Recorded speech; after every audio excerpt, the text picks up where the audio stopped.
Você sendo religioso ou não, a Bíblia está cheia de histórias incríveis, desde o Velho Testamento até o Novo. Com o passar do tempo, a ciência já provou muitos fatos bíblicos.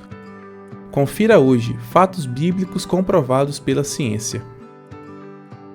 Torre de Babel. Em Gênesis 11, vemos a história da Torre de Babel, que foi construída pelos descendentes de Noé, que queriam eternizar seus nomes e também tinham a intenção de alcançar os céus. Contudo, a atitude de soberba foi repreendida por Deus, e como castigo, confundiu-lhes as línguas faladas pela terra, sendo essa uma das explicações para as várias línguas faladas pelo mundo. Em um estudo sobre uma pedra encontrada da antiga Babilônia, atual Iraque, há cerca de um século, pode comprovar a existência da Torre de Babel. Segundo o professor da Universidade de Londres, entre os geoides encontrados há um desenho de uma torre com degrau e uma pessoa segurando uma lança e usando um chapéu em forma de cone. Abaixo existe um texto que diz Zigurate, que significa monumento em forma de pirâmide. A pedra do século 6 a.C., para um especialista, mostra a primeira imagem real da Torre de Babel, evidenciando as 7 camadas da estrutura, além de identificar um homem por trás dessa construção, o imperador Nabucodonosor II. O objeto também revela detalhes de como Nabucodonosor a construiu. A história escrita na rocha é como a que está escrita na Bíblia. Reservatório de Siloé. O livro de João conta a existência do reservatório de Siloé, local onde Jesus coletou água para apurar os olhos de um cego. Embora todos pensassem que João não estava fazendo referência a um local de verdade, e sim usando um conceito para ilustrar a passagem, em 2005, um grupo de encanadores encontrou a reserva de água da cidade velha de Jerusalém. Após isso, arqueólogos assumiram as buscas e descobriram que se tratava de fato o chamado reservatório de Siloé, pois estava exatamente no local descrito por João. Física da Arca de Noé. Em 2014, 4 alunos de física da Universidade de Leicester confirmaram a viabilidade da Arca de Noé. Eles começaram uma pesquisa sobre a possibilidade da arca flutuar enquanto carregava cada espécie de animal. Analisando o passo a passo das instruções encontradas na Bíblia, eles converteram os cúbitos, medidas utilizadas na Bíblia, para centímetros. Eles determinaram que um cúbito corresponde a 48 centímetros. Seguindo essa linha, a arca teria 145 metros de comprimento, 24 metros de largura e 14 metros de altura. Quanto à construção da arca, na Bíblia relata que foi utilizado a madeira de gofer. Os estudantes utilizaram para a análise a cipestre, cuja densidade é parecida, e chegaram à conclusão que a arca vazia teria um peso de 1.200.000 quilos, e para flutuar, a densidade da embarcação, a arca poderia suportar até 51.000 quilos, o suficiente para transportar todas as espécies sem afundar, assim comprovando a história na Bíblia.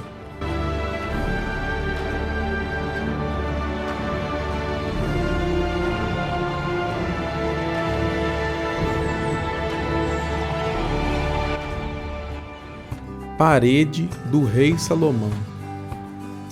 No primeiro livro dos reis no Antigo Testamento, existe um relato de que o rei Salomão ordenou a construção de uma muralha em Jerusalém.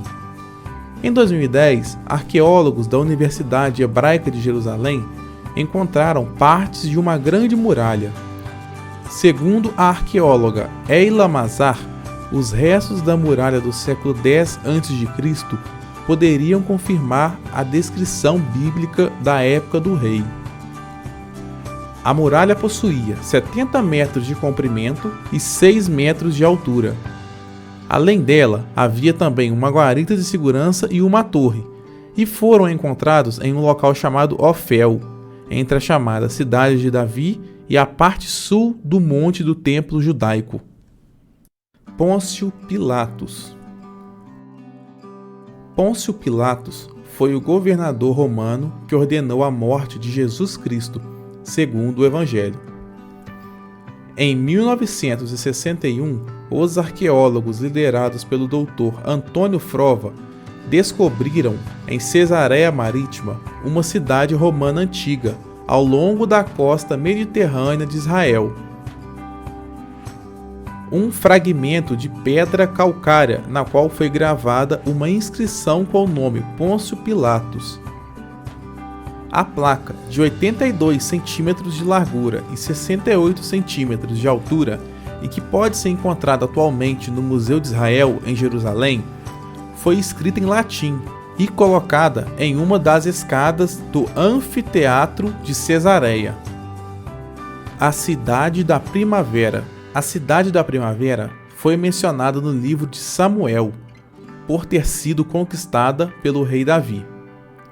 Também foi o lugar onde Salomão foi ungido rei.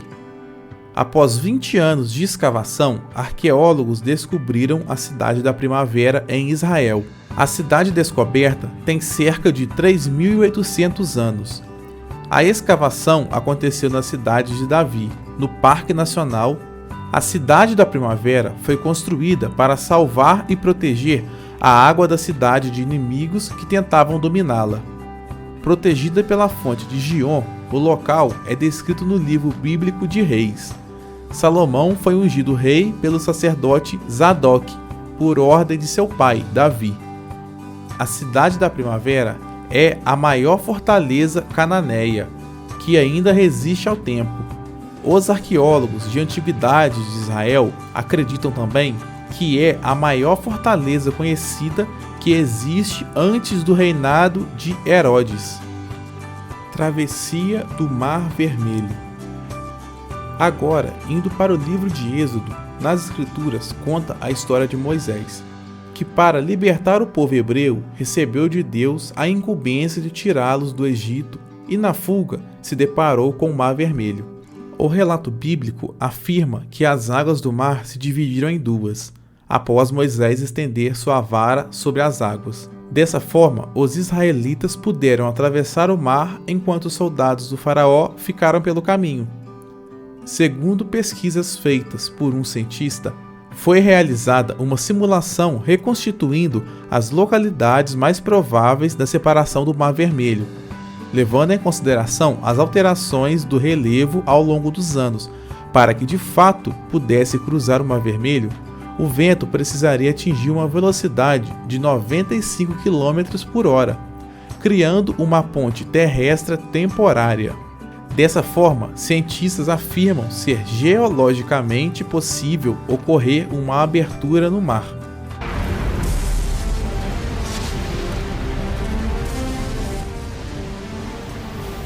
Agora, uma curiosidade extra do nosso vídeo.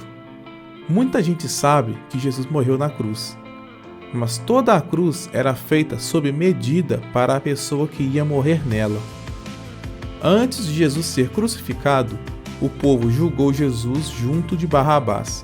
Eles podiam escolher quem seria crucificado e escolheram libertar Barrabás, que era um assassino, e a palavra diz que quando Jesus foi crucificado, ele estava com um braço preso e quando foram prender o outro, esticaram tanto que deslocaram o braço, porque a cruz era muito grande. Logo, não tinha sido feito sob medida para Jesus. Então a cruz era para Barrabás. E a curiosidade fica maior quando vemos o significado do nome Barrabás. Barrabás significa filhos do Abba. O termo Abba tem o significado de pai. E nós somos filhos do Abba, nós somos filhos do Pai. Então aquela cruz foi feita sob medida para mim e para você. Mas Jesus tomou a nossa cruz e morreu em nosso lugar, para que um dia tivéssemos a salvação. Até nos detalhes da história tem a assinatura do amor de Jesus. Então, pegue sua cruz e o siga-o. Se você gostou desse vídeo, deixe seu like, se inscreva e ative o sininho para mais vídeos do tema. Deus o abençoe e até a próxima!